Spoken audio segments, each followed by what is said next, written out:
Hello प्रिय student, आप सभी को के बी स्टडी ग्रुप में स्वागत करता हूं। हम आपको आज पढ़ाएंगे राजा राम मोहन राय के राजनीतिक विचार के बारे में और काफ़ी सरल शब्दों में आप लोग को बताएंगे ताकि आप लोग को इंटरनल या एक्सटर्नल एग्ज़ाम में किसी भी प्रकार का दिक्कत का सामना नहीं करना पड़े।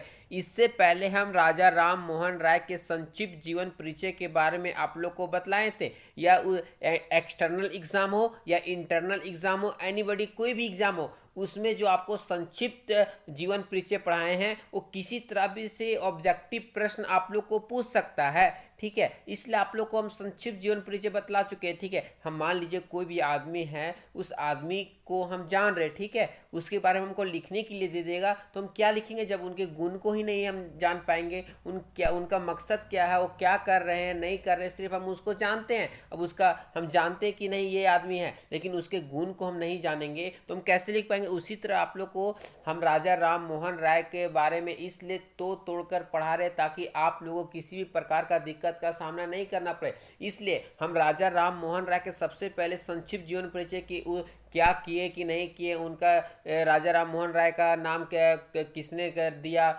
उन्हें किस समाज का स्थापना किए, उन्होंने क्या क्या कार्य किए जो समाज के लिए भलाई हो सके, इसलिए सारा संक्षिप्त जीवन परिचय आप लोग को बता चुके हैं। पीछे का वीडियो उठाकर देख सकते हैं और उससे पीछे का वीडियो में हम पीजी सेमेस्टर 1 का सिलेबस का विस्तार पूर्वक वर्णन कर चुके हैं। और आप लोग सबसे पहले आप लोग सिलेबस को ही विस्तार पूर्वक देखें, उसके बाद ही लेसन में आए कि हमको क्या क्या पढ़ाई करना। हम पढ़ा रहे, आप लोग देखिएगा सिलेबस में देखिएगा ही नहीं तो राजा राम मोहन राय कहाँ पे है, क्या पढ़ा रहे आपको समझ में नहीं आएगा। इसलिए हम आप लोग से नम्र निवेदन करते हैं कि जितने भी मेरे प्रिय स्टूडेंट हैं, आप लोग सबसे पहले सिलेबस का विस्तार पूर्वक वर्णन कर रहे, आप मेरे पीछे का वीडियो में उठाकर देख सकते हैं। आपको तब समझ में आया कि नहीं सर क्या पढ़ा रहे, ये पढ़ा रहे राजा राम मोहन राय यहाँ पे हाँ है। ठीक है, और जितना भी क्वेश्चन इससे बनता है, या इंटरनल एग्जाम कॉलेज का हो या एक्सटर्नल या इंटरनल एग्जाम यूनिवर्सिटी का या एक्सटर्नल एग्जाम हो, किसी भी प्रकार का क्वेश्चन आपको इसमें हम छूटेगा नहीं। ठीक है, सारा क्वेश्चन बताएंगे और क्वेश्चन के साथ साथ आंसर भी आप लोगों को बताने का प्रयास कर रहे हैं और काफ़ी सरल शब्दों में बताएंगे ताकि आप लोगों को किसी भी प्रकार का दिक्कत का सामना नहीं करना पड़े।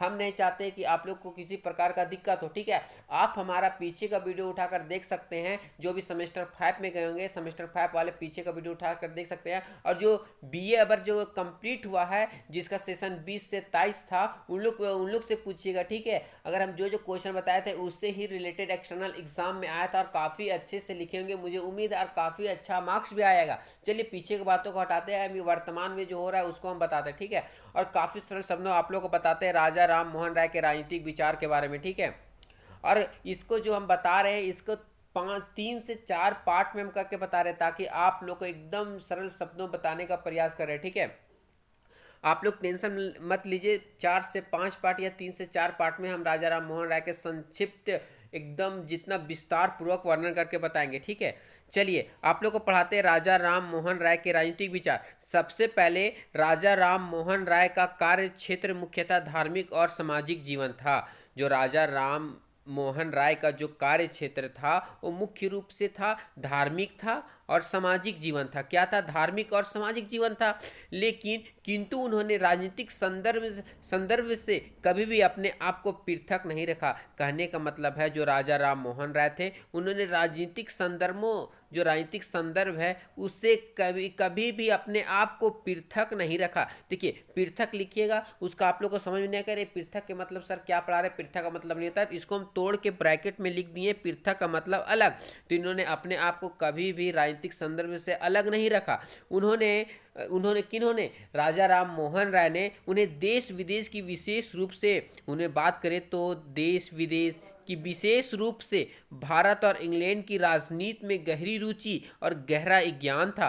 कहने का तात्पर्य स्टूडेंट, ठीक है, कि जो राजा राम मोहन राय थे वो भारत और इंग्लैंड की जो राजनीति थी उसमें गहरी रुचि थी और गहरा ज्ञान था। कहने का तात्पर्य है कि कोई भी स्टूडेंट है, ठीक है, जिसको क्रिकेट खेलने का शौक है तो क्रिकेट उसका खेलना उसका रुचि है कि वो क्रिकेट खेलना चाहता है, काफ़ी पसंद करता है, लेकिन क्रिकेट खेलने के साथ साथ क्रिकेट में भी बहुत ज़्यादा ज्ञान रखता है। जैसे कोई कबड्डी खेल रहा है तो कबड्डी में उसका गहन रुचि है, वो कबड्डी में आगे लाना चाहता है, कबड्डी में आगे बढ़ना चाहता है, भारत को एक अव्वल स्थान पर लाना चाहता है, तो उसके अंदर कबड्डी का भी भरपूर नॉलेज होगा कि कौन साइड रबर, कौन कहाँ पे किस जो प्लेयर रहता है उसको क्या बोलते हैं नहीं बोलते हैं, ठीक है। और जो क्रिकेट खेल रहा है वो भी चाहता है कि भारत को हम ऊंचे स्थान पे लाएं, तो उसके बारे में तो गहन ज्ञान ही है और उसकी रुचि भी है। इसलिए आज भारत देखिए, आज मान लीजिए कि एग्जाम्पल के तौर पर देखें तो विराट कोहली का 50वां शतक हो गया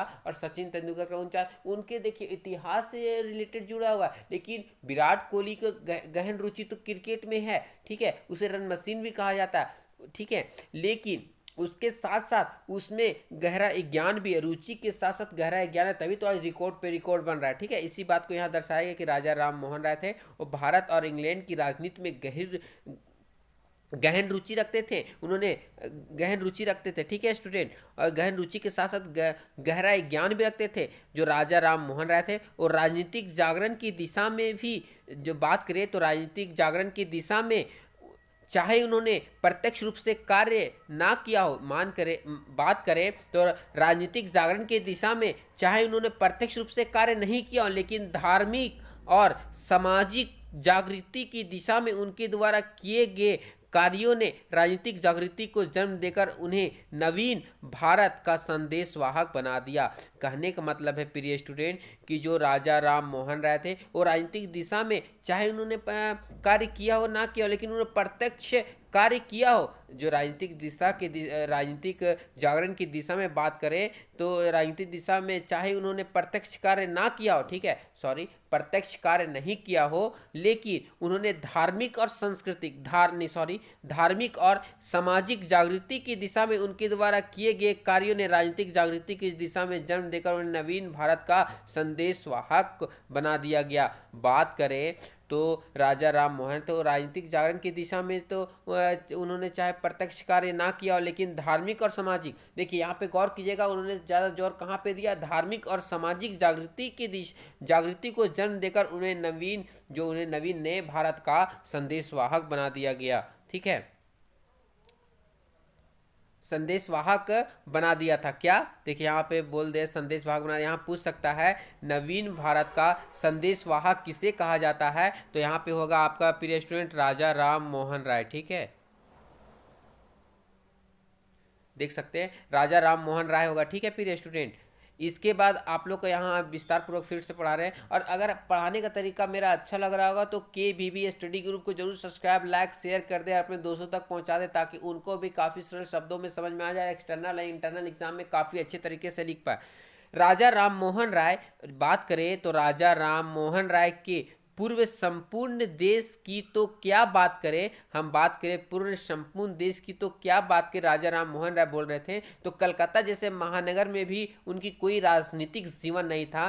कहने मतलब हम राजा राम मोहन राय की पूर्व संपूर्ण देश की क्या बात करें, मान लीजिए कि एक स्टूडेंट है, उनके सामने पूर्व संपूर्ण देश की क्या बात करें, जब वो दिल्ली नहीं घूमा हो, कलकत्ता नहीं घूमा, तो उसके सामने संपूर्ण देश की बात करने से क्या फायदा। यहाँ यही बात को दर्शाया गया है कि जो राजा राम मोहन राय थे वो पूर्ण संपूर्ण देश की तो क्या बात करें, कलकत्ता जैसे महानगर में भी कोई राजनीतिक जीवन नहीं था। जैसे हम बात करें कि आप स्टूडेंट है, ठीक है, आप कलकत्ता या बेंगलोर या दिल्ली या पटना या कहीं भी चल जाए, बड़े बड़े सिटी में चले जाए, तो वहाँ पे आपका कोई जान पहचान नहीं है, तो उसमें राजनीतिक जीवन आपका जीना कठिन हो जाएगा। इसी बात को यहाँ दर्शाया गया। जनता में बात करें, फिर जनता में अपने नागरिक अधिकारों के प्रति कोई विचार नहीं था, और बात करें उस समय तो जनता में अपने नागरिक अधिकार के प्रति कोई विचार नहीं था कि मुझे क्या अधिकार दिया गया है कि नहीं दिया गया, हम क्या कर सकते हैं कि नहीं कर सकते हैं,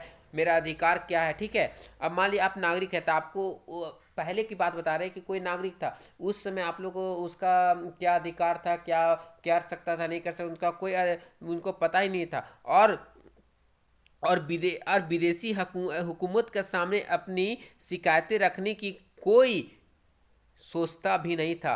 कहने का तात्पर्य था जब विदेशी हुकूमत हमारे भारत में था, उसमें कोई भी नागरिक अपने अधिकार को नहीं समझ पाता था और नहीं समझने के कारण वहाँ पे अपने शिकायत के बात को कभी सोचता था भी नहीं कि हम विदेशी हुकूमत के सामने अपने बातों को रख पाए। जैसे आप मान लीजिए किसी गांव है, ठीक है, किसी गांव है तो वहाँ पे एक सबसे मेन आदमी, ताकतवर आदमी होता है। उसी में ब्रिटिश था, उसमें ताकतवर था। लेकिन जो गांव का जो सबसे मेन शक्तिशाली आदमी है, अगर कोई नीचे आदमी अपने उसका मजबूरी है कि नहीं ये मजबूरी हम नहीं पढ़ पा रहे, हमको कुछ पैसे चाहिए अपने समाज से, तो नहीं पढ़ पा रहे, तो वो हिम्मत नहीं कर पाता है कि उस शक्तिशाली आदमी के पास अपने बातों को रखें। या इसी बात को दर्शाया गया है कि जो विदेशी हुकूमत थी, कौन सी विदेशी हुकूमत के सामने अपनी शिकायतें रखने की बात सोचता भी नहीं था, और विदेशी हुकूमत के सामने अपने बात रखने का सोचता भी नहीं था कि हमको ये बात वहाँ पे विदेशी हुकूमत के सामने रखना है, और सोचते थे कि हमको क्या हो जाएगा हम रखेंगे। इसलिए अपने अधिकार को नहीं समझ पाते थे, इसलिए विदेशी हुकूमत के सामने अपने विचार को नहीं रख पाते थे। इसी तरह समाज में भी अपने अधिकार को नहीं समझ पाएगा तो आप अपने अधिकार को नहीं समझ पाइएगा तो अपने बातों को नहीं रख पाइएगा। ऐसे समय में राजा राम मोहन राय ने देश की राजनीति बात करें तो फिर ऐसे समय में राजा राम मोहन राय देश के राजनीति के विभिन्न पक्षों का ध्यान दिया। और बात करें जब विदेशी हुकूमत के सामने अपने बातों को रखने के लिए सोचते भी नहीं थे, तो उसी समय ऐसे समय में उन्होंने राजा राम मोहन राय ने देश के राजनीति के विभिन्न पक्षों का ध्यान दिया। और विभिन्न पक्षों पर उन्होंने ध्यान दिया और विविध समस्याओं के संबंध में अपने बुद्धिमत्तापूर्ण विचार और समस्याओं के निदान के शासन के सम्मुख रखे। और जब उन्होंने गहनतापूर्वक अध्ययन किया, ध्यान दिए, तो उन्होंने विभिन्न समस्या के संबंध में अपना बुद्धिमत्तापूर्ण अपने बुद्धि के द्वारा, अपने विचार के द्वारा समस्या जो थी उसके निदान के लिए शासन के सम्मुख रखे। क्या क्या समस्या था, नहीं था, उसके समस्या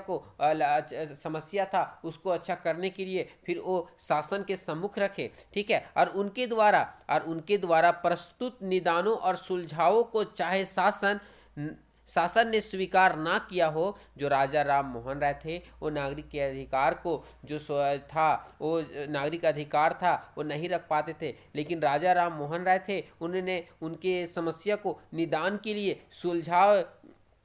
सुलझाव के साथ शासन को जो सुलझाव दिए गए थे, प्रस्तुत निदान और सुलझाव को चाहे शासन ने स्वीकार ना किया हो, जो राजा राम मोहन राय के द्वारा जो सुलझाव दिया गया था वो शासन ने स्वीकार ना किया हो, पर उस काल की बात करें तो उस काल में अधिक महत्व तो इस बात पे था कि एक भारतीय ने प्रशासकीय दोषों के प्रति अपने और भारतीय जनता की चिंता जो बात करें तो उनकी चिंता अपने शासकों के समक्ष रख दी थी। और बात करें जब राजा राम मोहन राय थे, जब उनकी समस्या थी वो शासन ने स्वीकार किया हो या ना किया हो, बस उस काल में अधिक महत्व तो इस बात पे था कि एक जो भारतीय थे वो प्रशासनिक दोषों के प्रति, जो प्रशासनिक में दोष थे उनके प्रति और अपनी भारतीय जनता के चिंतन ने अपने जो उनकी शासक थे उसके समक्ष रख दी। हिम्मत करके राजा राम मोहन राय फिर उसके वहाँ पे रखने का प्रयास किया, ठीक है। और जनता की जो चिंता थी अपने शासकों के समक्ष रख दी, जो जनता की जो समस्या थी वो अपने शासक के समक्ष रख दी। राजा राम ने मोहन राय ने जगाने का काम किया और थोड़ा सा एकदम जगह, ज़्यादा नहीं, थोड़ा सा जगह और अपनी समस्या को शासकों के समक्ष रख दिए। उनके राजनीतिक चिंतन के कुछ प्रमुख बातों का उल्लेख इस प्रकार करते हैं, और उसके बाद उनके राजनीतिक चिंतन के कुछ महत्वपूर्ण बातों का उल्लेख इस प्रकार कर सकते हैं कि उनका महत्वपूर्ण बात क्या क्या था, वो क्या क्या करना चाहते थे, किस पर बल देते थे, नहीं देते थे, ठीक है। और काफ़ी सरल शब्दों में आप लोग को बता रहे ताकि आप लोग को एक्सटर्नल या इंटरनल एग्जाम में किसी प्रकार का दिक्कत का सामना नहीं करना पड़े। और एक बार फिर से रिपीट करने, अगर हमारे पढ़ाने का तरीका अच्छा लग रहा होगा तो KBB स्टडी ग्रुप को जरूर सब्सक्राइब, लाइक, शेयर कर दे और अपने दोस्तों तक पहुँचा दे। और हम बार बार बोल रहे हैं कि इसका हम 3 से 4 पार्ट में लाने का प्रयास करेंगे ताकि आप लोग को किसी प्रकार के एग्जाम में दिक्कत का सामना नहीं करना पड़े। प्रिय स्टूडेंट, जो सबसे पहली बात इन्होंने दिया था कि व्यक्ति की स्वतंत्रता पर विचार। सबसे पहला बात था कि कि व्यक्ति की स्वतंत्रता पर विचार। क्या राजा राम मोहन राय का कहना था कि सबसे पहले व्यक्ति की स्वतंत्रता पर विचार दिया जाए कि व्यक्ति का अधिकार क्या है, वो स्वतंत्रता दी जाए कि व्यक्ति को किस किस बात की स्वतंत्रता दिया जाए। दूसरा बात था निरंकुश शासन का विरोध। दूसरा बात था निरंकुश शासन का विरोध, जो शक्तिशाली शासक है उसके विरुद्ध उनका विरोध करना, उनके विरुद्ध उनका मोर्चा खोलना, उनके विरुद्ध उनका डट के सामना करना, उसे निरंकुश शासन का विरोध करना। तीसरा बात उन्होंने दिया था प्रेस की स्वतंत्रता। आज भी बात करें तो प्रेस की स्वतंत्रता काफ़ी महत्वपूर्ण भूमिका निभाता है। उन्होंने भी काफ़ी विचार उसमें दिए थे। आप लोग काफ़ी इस पॉइंट को भी हम आप लोग के सामने एकदम विस्तार पूर्वक वर्णन करेंगे ताकि आप लोग किसी प्रकार का दिक्कत का सामना नहीं करना पड़े प्रिय स्टूडेंट। नेक्स्ट पॉइंट है न्यायिक व्यवस्था। ठीक है, नेक्स्ट पॉइंट है न्यायिक व्यवस्था। नेक्स्ट पॉइंट है प्रशासनिक व्यवस्था का स्वरूप, कि प्रशासनिक व्यवस्था का स्वरूप कैसा होना चाहिए। नेक्स्ट पॉइंट है भारत में यूरोपियन लोगों के आवास। ठीक है, बात करें भारत में यूरोपियन लोगों का आवास के बारे में। नेक्स्ट पॉइंट है मानवतावाद और विश्व व्यापारिक धर्म और विश्व बंधुता। क्या है? मानवतावाद और विश्व व्यापारिक धर्म और विश्व बंधुता। देखिए जो 7 पॉइंट है, अगर पूछेगा राजा राम मोहन राय के राजनीति विचार के बातों का उल्लेख विस्तार पूर्वक करें तो आप लोग को सबसे पहले ये 7 पॉइंट को लिख देना होगा, जो एक 7 पॉइंट आप लोग को हम बताए हैं। उसके बाद आप लोग को डिफाइन करना होगा कि राजा राम मोहन राय क्या चाहते थे। ठीक है, उस बातों को आप लोग को डिफाइन करना होगा, उनका पॉइंट क्या क्या था। पहला पॉइंट है व्यक्ति की स्वतंत्रता पर विचार। सबसे पहले आप यहाँ पे देख सकते हैं व्यक्ति के मतलब आप जानते हैं, एक व्यक्ति स्वतंत्रता का मतलब होता है उसे संपूर्ण रूप से आज़ाद होना। विचार का मतलब होता है कि आप अपने विचार को रखें। क्या? देखिए व्यक्ति स्वतंत्रता विचार, तो सबसे पहले व्यक्ति पास स्वतंत्रता होना चाहिए तभी तो वो विचार कर सकता है। देखिए सबसे पहले व्यक्ति की स्वतंत्रता, उसके बाद विचार करना चाहिए। तो ये क्या कहते हैं, आप यहाँ पे देखिए इसको समझ जाएगा व्यक्ति की स्वतंत्रता पर विचार, तो आप वहाँ समझ जाइएगा ना, तो आपको लिखने में किसी भी प्रकार का दिक्कत का सामना नहीं करना पड़ेगा स्टूडेंट। ठीक है, कि व्यक्ति की स्वतंत्रता पर विचार की बात करते हैं। ठीक है, ज़्यादा कुछ नहीं, व्यक्ति की स्वतंत्रता पर विचार की बात करते हैं कि व्यक्ति को स्वतंत्र होना चाहिए, किसी से बंधा नहीं होना चाहिए। ठीक है, इसी बात को यहाँ दर्शाया गया है। ठीक है, चलिए पढ़ाते। राजा राम मोहन राय की मानव के अधिकारों। देखिए राजा राम मोहन राय थे, उनका कहना था कि मानव के अधिकारों स्वतंत्रताओं में गहरी आस्था थी। उन्होंने चाहते थे कि जो मानव है उनको अधिकार मिलना चाहिए, वो स्वतंत्र होना चाहिए। और उनके साथ साथ राजा राम मोहन राय की गहरी आस्था थी। उन्होंने व्यक्तित्व की स्वतंत्रताओं पर नैतिक आधार पर भी समर्थन किया। और उन्होंने बात करें राजा राम मोहन राय ने व्यक्तित्व की स्वतंत्रताओं पर नैतिक आधारों पर भी समर्थन किया। राजा राम मोहन राय ने व्यक्ति की जीवन के अधिकार, जो राजा राम मोहन राय थे वो व्यक्ति के जीवन के अधिकार, संपत्ति के अधिकार, अभिव्यक्ति की स्वतंत्रता के अधिकार के साथ साथ धार्मिक स्वतंत्रता के अधिकार का भी समर्थन किया। क्या किया?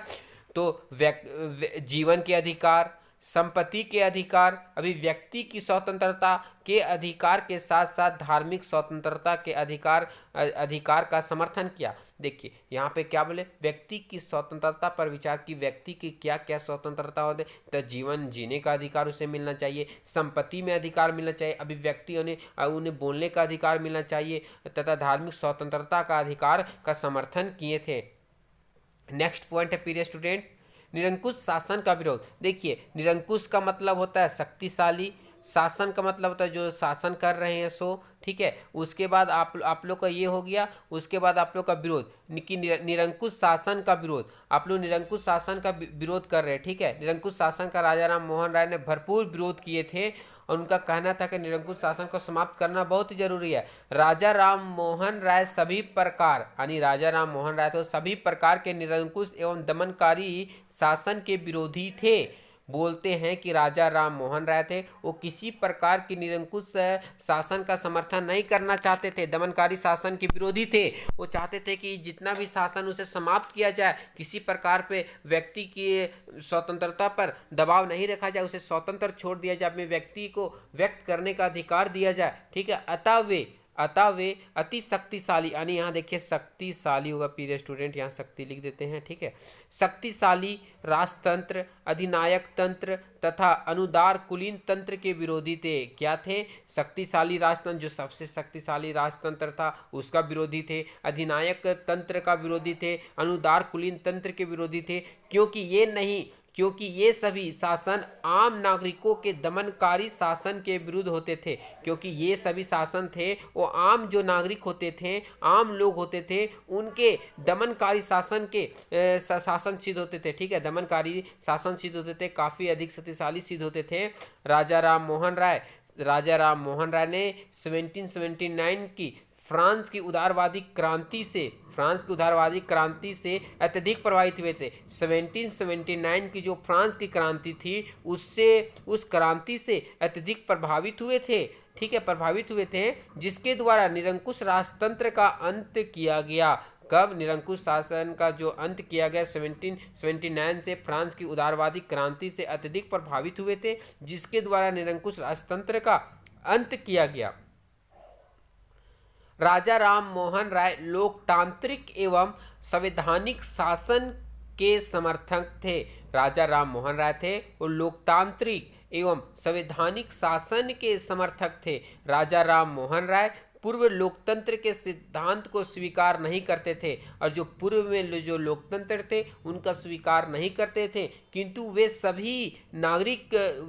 उन्होंने राजा राम मोहन राय ने सभी नागरिकों की स्वतंत्रता एवं कानून के सम्मुख उनकी समानता का प्रबल समर्थन थे। उन्होंने कहते थे कि पूर्व में जो लोकतंत्र के उस सिद्धांत का स्वीकार नहीं करते थे, बोलते थे ये गलत लोकतंत्र है, इसके द्वारा व्यक्ति पर शोषण किया जा रहा, उस लोकतंत्र को स्वीकार करना पसंद नहीं करते थे। जैसे हमारे समाज में बात करें तो पहली की जो व्यवस्था थी ऊपर जो शक्तिशाली था वो बोलते थे कि नहीं ये शक्तिशाली है, तो उस बात का जो पहली की समाज थी उस बात का वो खंडन करते थे कि काफ़ी शक्तिशाली है, इनको बात से लोग जो पूर्व में लोकतंत्र थे उनका हम स्वीकार नहीं करते, किंतु वे सभी नागरिकों की स्वतंत्रता और कानून के सम्मुख उनकी समानता के प्रबल समर्थक थे। बात करें कानून के जो सम्मुख थे उनकी समानता के जो प्रबल समर्थक थे।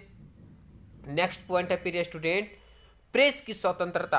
अब देख सकते हैं कल ही प्रेस की स्वतंत्रता है, कल प्रेस दिवस था, ठीक है, और प्रेस की स्वतंत्रता भी एक बहुत ही महत्वपूर्ण भूमिका निभाते हैं, और काफ़ी सरल शब्दों में आप लोग को बता रहे हैं। अगर हमारा पढ़ाने का तरीका अच्छा लग रहा हो तो KVB स्टडी ग्रुप को जरूर सब्सक्राइब, लाइक, शेयर कर दे, अपने दोस्तों तक पहुंचा दे। प्रिय स्टूडेंट देखिए, राजा राम मोहन राय थे वो प्रेस की स्वतंत्रता पर भी अत्यधिक बल दिए थे। बोलते थे राजा राम मोहन राय प्रेस की स्वतंत्रता के प्रबल समर्थक थे। राजा राम मोहन राय एक पत्रकार भी थे, इसलिए प्रेस की स्वतंत्रता पर समर्थन किए थे, लेकिन सही कार्य के लिए समर्थन किए थे। सही कार्य होना चाहिए, सही दिशा में कार्य होना चाहिए, उसका समर्थन करते थे। और मिल्टन जो है मिल्टन के भांति उनका विचार था, और जो राजा राम मोहन राय का विचार था मिल्टन के भांति था, ठीक है। व्यक्ति को लिखित अभिव्यक्ति की स्वतंत्रता अनिवार्य रूप से प्राप्त होनी चाहिए। राजा राम मोहन राय और मिल्टन के भांति उनका विचार था, मिल्टन के भांति राजा राम मोहन राय का विचार था कि जो व्यक्ति है, मान लीजिए आप है, ठीक है, आपकी जो स्वतंत्रता हो वो लिखित रूप से अभिव्यक्ति की स्वतंत्रता अनिवार्य रूप से प्राप्त होना चाहिए। आप व्यक्ति है, ठीक है, आपकी स्वतंत्रता दी गई है, लिखित रूप से दी गई, तो आपका अधिकार कभी भी छिना सकता है, आप कभी भी कुछ बोल नहीं सकते। जब चाहेगा निरंकुश तो वही बोल सकता है। इसलिए इन्होंने बोला था कि जो व्यक्ति को लिखित अभिव्यक्ति, ठीक है, लिखित अभिव्यक्ति की स्वतंत्रता अनिवार्य रूप से प्राप्त होनी चाहिए, ठीक है। अनिवार्य रूप से प्राप्त रहेगा तभी तो आप अपने दम पर अपने समाज में अपनी बातों को रख सकते हैं कि नहीं ये अधिकार मुझे यहाँ पे दिया गया, हम इस बातों को रख सकते हैं, अपनी बातों को अपने सम्मुख रखा है क्योंकि मुझे ये अधिकार लिखित रूप से दिया गया है, इसे कोई नष्ट नहीं कर सकता। अपनी बातों को इस आधार पर हम रख सकते हैं। आपका उदाहरण इसी तौर पर हम बता रहे हैं, ठीक है। इसी तरह राजा राम मोहन राय ने बोला कि व्यक्ति को लिखित अभिव्यक्ति की स्वतंत्रता अनिवार्य रूप से होनी चाहिए।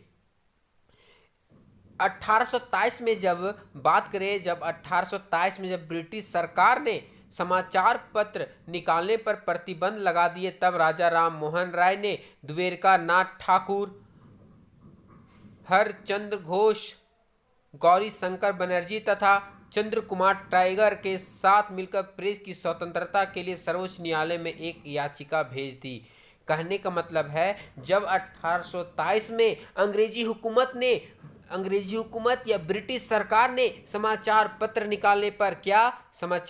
निकालने पर प्रतिबंध लगा दिया, तब राजा राम मोहन राय और उनके सहयोगियों ने मिलकर द्वारकानाथ ठाकुर, हरचंद्र घोष, गौरी शंकर बनर्जी तथा चंद्र कुमार टैगोर के साथ मिलकर प्रेस की स्वतंत्रता के लिए सर्वोच्च न्यायालय में एक याचिका भेज दी। क्यों भेजी थी? क्योंकि 1827 में ब्रिटिश सरकार ने प्रेस के जो प्रेस थे, जो समाचार पत्र निकालने पर प्रतिबंध लगा दिए थे कि कोई भी भारतीय बिना हमसे पूछे कोई भी समाचार पत्र प्रकाशित नहीं कर सकते थे, क्योंकि उन्होंने डर था कि अगर भारतीयों में जागृति आ जाएगी तो हमारा शासन जल्द से जल्द खत्म हो जाएगा। इसलिए 1827 में उन्होंने प्रतिबंध लगा दिया और इसी बात को लेकर उनके सहयोगी द्वारकानाथ ठाकुर, हरचंद्र घोष, गौरी शंकर बनर्जी तथा चंद्र कुमार टैगोर के साथ मिलकर प्रेस की स्वतंत्रता के लिए सर्वोच्च न्यायालय में एक याचिका दायर कर दिए। याचिका दायर किया गया प्रिय स्टूडेंट। उसके बाद प्रेस की स्वतंत्रता के लिए किए गए इस कार्य में राजा राम मोहन राय का मुख्य हाथ था, उनके सहयोगियों का था, लेकिन सबसे ज्यादा इनका जो मुख्य हाथ था वो राजा राम मोहन राय के था। ठीक है, जब सर्वोच्च न्यायालय के द्वारा याचिका अस्वीकृत कर दी गई, तब राजा राम मोहन राय के द्वारा सब परिषद सम्राट के पास अपील की गई। जब देखिए यहां तक आप लोग बताया कि सर्वोच्च न्यायालय में याचिका भेजी गई, तो प्रेस की स्वतंत्रता के लिए किए गए इस कार्य में राजा राम मोहन राय का सबसे महत्वपूर्ण भूमिका था, उनके सहयोगियों का भी था। एक लीडर के रूप में काम करने का कार्य किया तो राजा राम मोहन राय ने किया, उनके सहयोगी ने उन्हें साथ दिया, तब वो जाके प्रेस की स्वतंत्रता के बल पर अपने सर्वोच्च न्यायालय में जाके याचिका दायर किए और सर्वोच्च न्यायालय की ओर से भी याचिका को अस्वीकृति दी गई, यानी उसे स्वीकार नहीं किया गया। राजा राम मोहन राय के द्वारा सब परिषद सम्राट के पास अपील की गई। जब सर्वोच्च न्यायालय ने उसे अस्वीकृति प्रदान कर दी, तब राजा राम मोहन राय ने फिर विचार विमर्श किए और सब परिषद के पास अपना अपील की गई। अपील में इस बात पर बल दिया गया था कि स्वतंत्र प्रेस ने संसार के किसी भी भाग में कभी भी क्रांति को जन्म नहीं दिया। इसके विपरीत जब प्रेस की स्वतंत्रता पर प्रतिबंध लगा दिए जाते हैं तो जनता का असंतोष चरम अवस्था तक पहुंचकर क्रांति को जन्म दे देता है। कहने का मतलब था, स्वतंत्र प्रेस है वो कभी भी संसार के किसी भी भाग में क्रांति को जन्म नहीं दिया। ठीक है, कहने का मतलब है जो स्वतंत्र व्यक्ति होता है वो कभी भी क्रांति को जन्म नहीं देता है। अब मान लीजिए मुझे पूरा अधिकार दिया हुआ है कि अपनी बातों को रखने के लिए, तो हम अपनी बातों को रखते हैं। अपनी बातों को रखने के बाद उसे अच्छा लगे या ना लगे वो बात की बात है, लेकिन अपनी बातों को हम रख सकते हैं। अगर मेरी बातों को हम समाज में बैठे हुए अपनी बातों को मुझे रखने का अधिकार नहीं दिया जाएगा तो कभी भी लड़ाई झगड़ा, कभी भी अहिंसा का रूप हम ले सकते हैं। ठीक है, हिंसा का रूप ले सकते हैं, लड़ाई झगड़ा होना प्रारंभ हो जाएगा। यहाँ पे बतलाया कि जो स्वतंत्र प्रेस ने संसार के किसी भी भाग में कभी भी क्रांति को जन्म नहीं दिया। इसके विपरीत की बात करें, जब प्रेस की स्वतंत्रता पर प्रतिबंध लगा दिए जाते हैं, प्रतिबंध कौन लगाया था? तो ब्रिटिश सरकार ने जब प्रतिबंध लगाए थे तो जनता का असंतोष चरम अवस्था तक पहुंच गया था। और जब हमारे अधिकार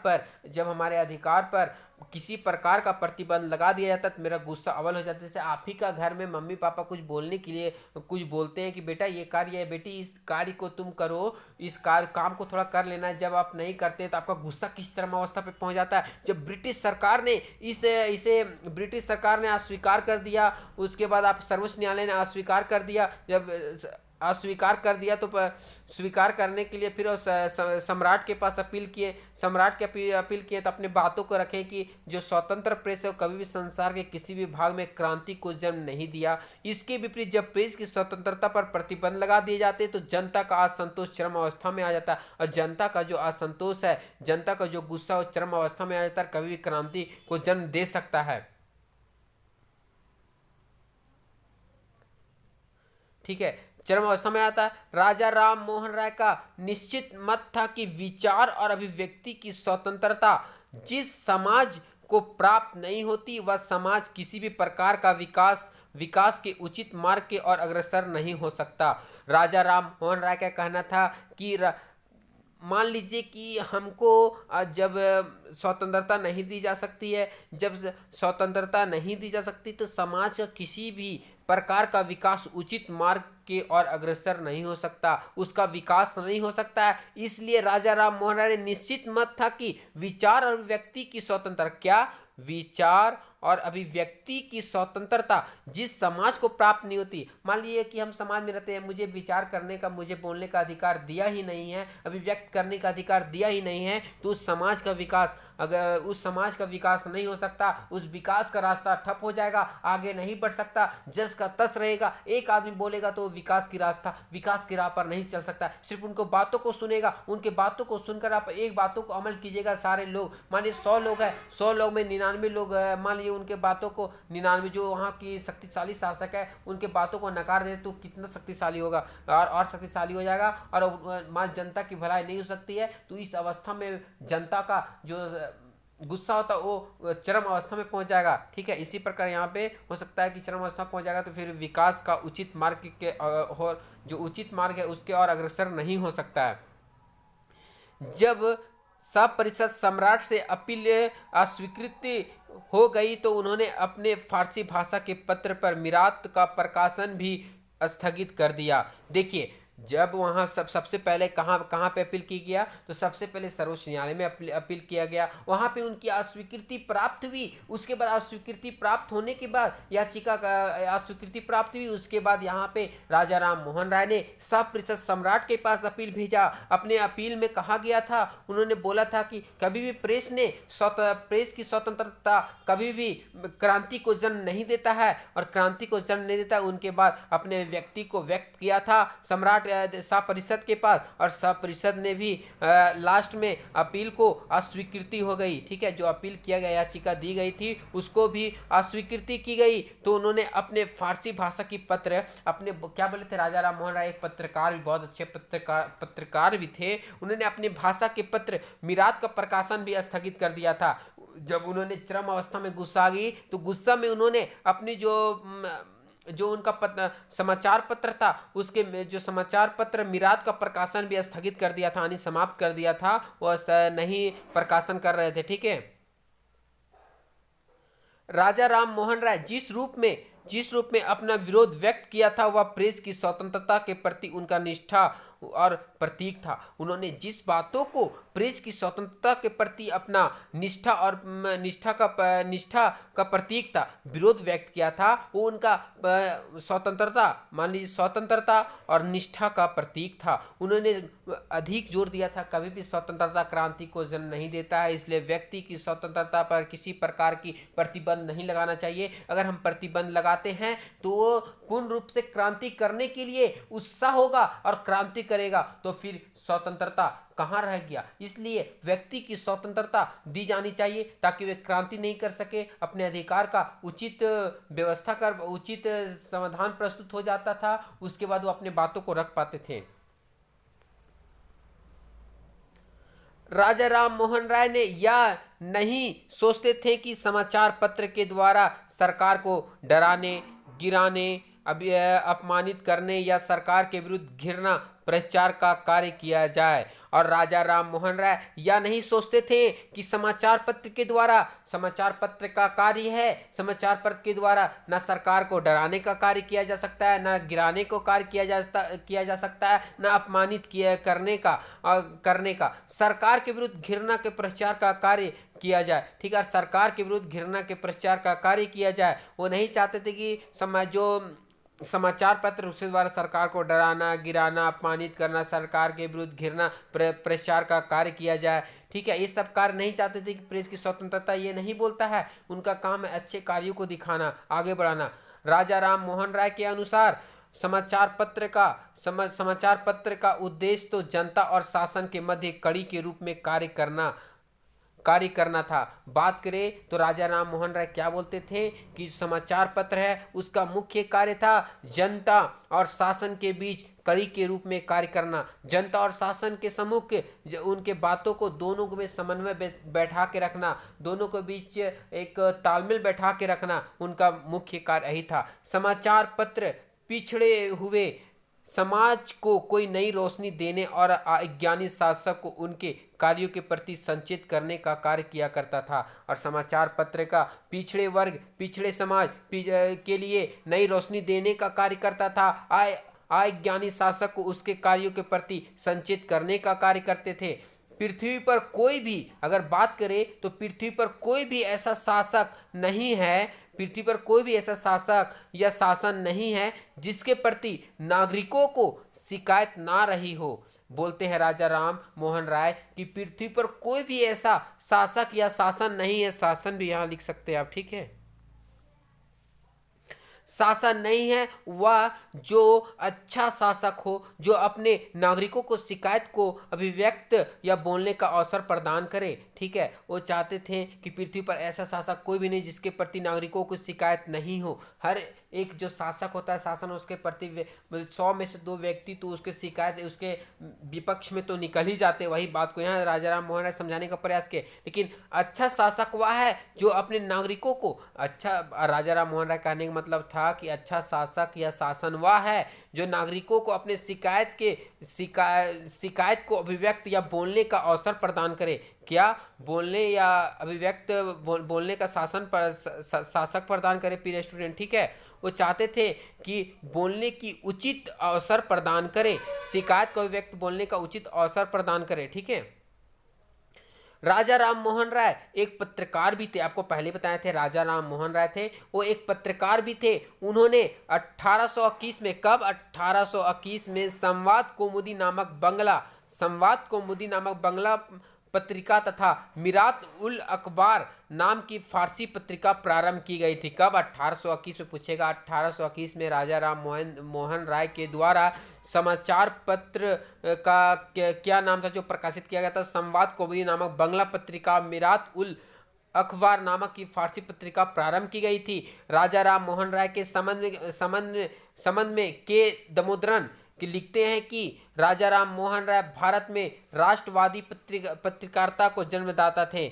देखिए, जो एक बहुत अच्छा विचारक थे, उनका कहना था, दामोदरन लिखते हैं कि राजा राम मोहन राय भारत में राष्ट्रवादी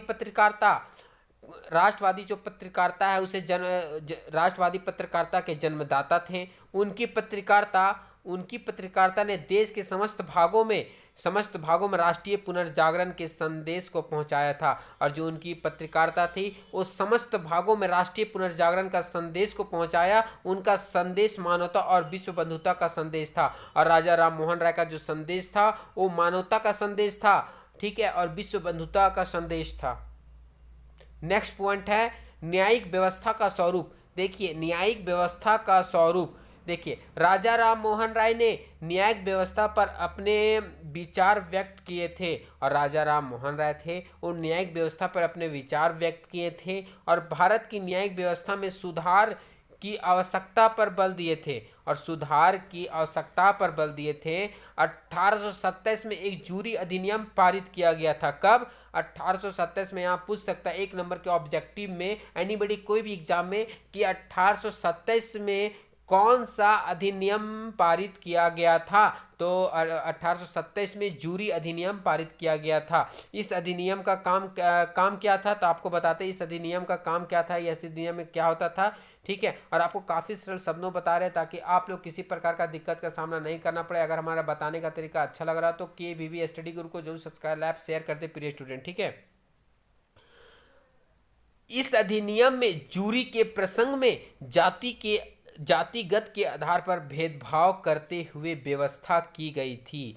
इस अधिनियम का मेन मोटो था, जो मेन मकसद था, इनका मकसद था कि जाति के आधार पर भेदभाव करते थे। जाति के आधार पर भेदभाव करते थे, एक जाति को दूसरे जाति है उस पर भेदभाव करते थे, कटाक्ष करते थे, विरोध करते थे, ठीक है। इनका जब विरोध करते थे तो बोला गया कि जब किसी ईसाई पर अभियोग चलाया जाए, जब किसी ईसाई लोग हैं उसके ऊपर कानूनी कार्रवाई किया जाए या अभियोग चलाया जाए तो हिंदू और मुसलमान जूरी में नहीं बैठ सकेंगे। जब ईसाई लोग पर अभियोग चलाया जाता था तो उसमें बोला गया, उस कानून जूरी अधिनियम में बोला गया कि हिंदू और मुसलमान, कौन, हिंदू और मुसलमान जूरी में बैठ नहीं सकेंगे। जूरी में जो है बैठ जो अधिनियम चलता था उसमें नहीं बैठ सकेंगे। और जब 1827 ईस्वी के जूरी एक्ट का विरोध किया गया तो राजा राम मोहन राय ने इसका आधार यह था कि ईसाई अफसर को हिंदू और मुसलमानों के मुकदमे में सुनवाई करने का अधिकार था। और राजा राम मोहन राय जब 1827 ईस्वी के जूरी एक्ट का विरोध किए तो इस क्यों क्यों विरोध किए, क्योंकि कोई भी ईसाई का अगर ईसाई लोग का अभियोग चलाया जाता था तो हिंदू और मुसलमान लोग जूरी में नहीं बैठ सकते। इसलिए राजा राम मोहन राय ने इसके इसके आधार पर विरोध किया। विरोध करने के साथ बोले कि ईसाई अफसर को हिंदू और मुसलमानों के मुकदमे में सुनवाई करने का अधिकार था। ठीक है, बोला गया कि मान लीजिए कि ईसाई में हिंदू और मुसलमान नहीं बेच सकते थे, लेकिन अगर कोई हिंदू का कोई मुकदमा अभियोग चलाया गया तो उसमें आपका ईसाई लोग बैठकर मुकदमा सुनवा सकता था। ठीक है, सुनवाई का अधिकार था। और किंतु ईसाई के मुकदमे सुनने का अधिकार हिंदू अथवा मुसलमान को नहीं था। और जो ईसाई लोग थे उसमें ईसाई लोग को जो मुकदमा था, मुकदमे का सुनने का अधिकार हिंदू और मुसलमान को नहीं था। इसी बात को लेकर राजा राम मोहन राय ने कटाक्ष किए थे, विरोध किए थे। ठीक है, फिर से एक बार बताते हैं, जो राजा राम मोहन राय ने इसका आधार यह था कि ईसाई अफसर को हिंदू और मुसलमानों के मुकदमे में सुनवाई करने का अधिकार हो। कोई भी ईसाई का अगर मान लीजिए कि अभियोग चलाया जाता है तो उस अभियोग में हिंदू और मुसलमान को सुनवाई करने का अधिकार प्राप्त हो। जिस तरह आप हिंदू और मुसलमान में ईसाई लोग बढ़ चढ़कर हिस्सा लेते थे, उसी तरह ईसाई में भी हिंदू और मुसलमान लोग बढ़ चढ़कर हिस्सा ले, राजा राम मोहन राय का कहना था। राजा राम मोहन राय ब्रिटिश शासन के लोक सदन की प्रवर समिति के समक्ष उस समय उपस्थित हुए। ठीक है, जो राजा राम मोहन राय थे वो ब्रिटेन के लोक सदन के प्रवर समिति के समक्ष उस समय उपस्थित हुए। जबकि 1833 के अधिकार पत्र अधिनियम, कब 1833 के अधिकार पत्र अधिनियम विवाद हो रहा था, उस समय राजा राम मोहन राय को इंग्लैंड की संसदीय समिति में अपने विचार प्रकट करने का अवसर मिला। कब? 1833 के पत्र अधिनियम के द्वारा विवाद हो रहा था, उस समय राजा राम मोहन राय को इंग्लैंड के संसदीय समिति के विचार, संसदीय समिति थी, उसमें अपने विचार प्रकट करने का अवसर मिला। किन्हें? राजा राम मोहन राय को। तो प्रवर समिति के अनुरोध पर उन्होंने भारत के प्रचलित न्यायिक व्यवस्था की विवेचना की तथा प्रशासन को न्यायिक व्यवस्था को पृथक करने की मांग रखी। प्रवर समिति पर अनुरोध पर उन्होंने भारत के प्रचलित न्यायिक व्यवस्था को विवेचना किया, देखा, समझा, उसके बाद विवेचना किया तथा फिर बोले कि प्रशासन को न्यायिक व्यवस्था से पृथक करने की मांग की। और प्रशासन को न्यायिक व्यवस्था से पृथक मतलब अलग करने की मांग की है। ठीक है, राजा राम मोहन राय न्यायपालिका के पुनर्गठन पर जोर दिया। और राजा राम मोहन राय थे वो न्यायपालिका के पुनर्गठन पर जोर दिए थे। और उन्होंने इस बात की ओर ध्यान आकृष्ट किया कि न्याय के अधिकारों तथा जनता के बीच संचार का माध्यम कोई ऐसी भाषा नहीं थी जिसे दोनों ही बोल और समझ सके। और इनका कहना था कि न्यायपालिका के पुनर्गठन पर जोर दिए तथा उन्होंने यह भी बतलाया कि इस बात पर जोर दिए कि इस बात के और ध्यान आकर्षित करवाए कि न्याय के अधिकारों तथा जनता के बीच संचार का माध्यम कोई एक ऐसी भाषा नहीं थी जिसे दोनों बोल सकते थे। ठीक है, जो संचार था उसका माध्यम कोई ऐसी भाषा नहीं थी जिसे दोनों बोल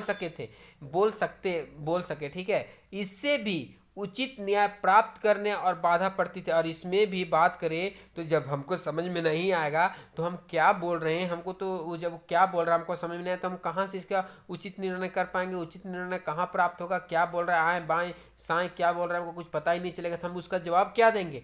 इसी बात को लेकर यहाँ वह बोले, इसके अतिरिक्त न्यायालयों की कार्रवाई की रिपोर्ट प्रकाशित करने के लिए सार्वजनिक समाचार पत्रों का भी अभाव था। और राजा राम मोहन राय बोलते हैं कि इसके अतिरिक्त न्यायालयों की कार्रवाई की रिपोर्ट प्रकाशित करने के लिए, उनकी रिपोर्ट को दर्शाने के लिए या छापने के लिए सार्वजनिक समाचार पत्रों का भी अभाव था। सार्वजनिक समाचार पत्र उस समय ज़्यादा प्रकाशित नहीं किए जाते थे, उनकी कमी थी। राजा राम मोहन राय ने विद्वान राजा राम मोहन राय थे और राजा राम मोहन राय ने बतलाया कि विद्वान एवं निष्पक्ष व्यक्तियों को प्रशासन बनने का सुझाव दिए थे। ठीक है, और उन्होंने बोले थे कि राजा राम मोहन राय के निष्पक्ष व्यक्तियों को प्रशासन बनाने का सुझाव दिया जाए, जो विद्वान लोग हैं उनको प्रशासन बनाने का सुझाव दिया जाए। नेक्स्ट पॉइंट है प्रशासकीय शासन व्यवस्था का स्वरूप।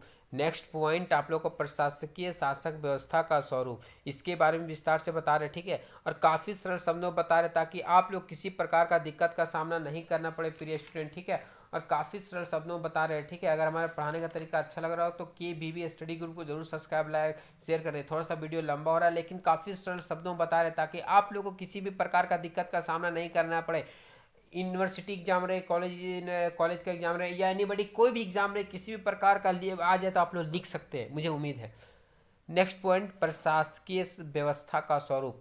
1833 में लोक सदन के प्रवर समिति के समक्ष साक्ष्य प्रस्तुत करते हुए 1833 में लोक सदन के समक्ष प्रवर समिति के समक्ष जो प्रवर समिति थी उसके समक्ष साक्ष्य प्रस्तुत करते हुए राजा राम मोहन राय ने प्रशासकीय व्यवस्था में कुछ सुधारों की सिफारिश भी की थी।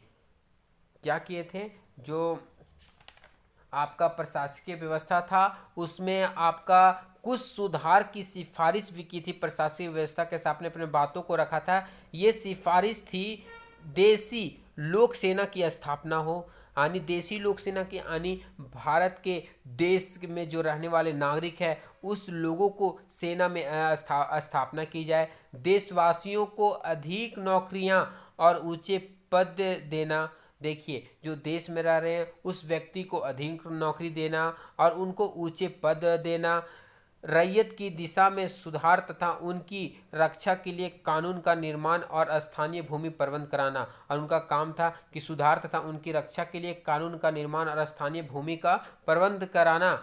देखिए, इनकी जो सिफारिश है, जैसे कोई भी अपने समाज, मान लीजिए कि सबसे छोटे स्तर पर देखें तो आपके समाज में है वो कुछ जैसे जो बाहरी लोगों को व्यवस्था मिल रहा है, तो कोई मेन व्यक्ति होता है, कोई व्यक्ति होता है अपने बातों को रखता है कि नहीं ये व्यवस्था हमको मिलना चाहिए। इसी प्रकार यहाँ पे अपने सिफारिश बोले कि नहीं, भारतीय को सेना में लिया जाए, और भारतीयों को अपने अधिक से अधिक नौकरियाँ दिया जाए और ऊंचे पद पर बैठाया जाए और रैयत की दिशा में सुधार और उनकी रक्षा के लिए कानून का निर्माण और स्थानीय भूमि प्रबंध कराया जाए। डॉक्टर वर्मा के अनुसार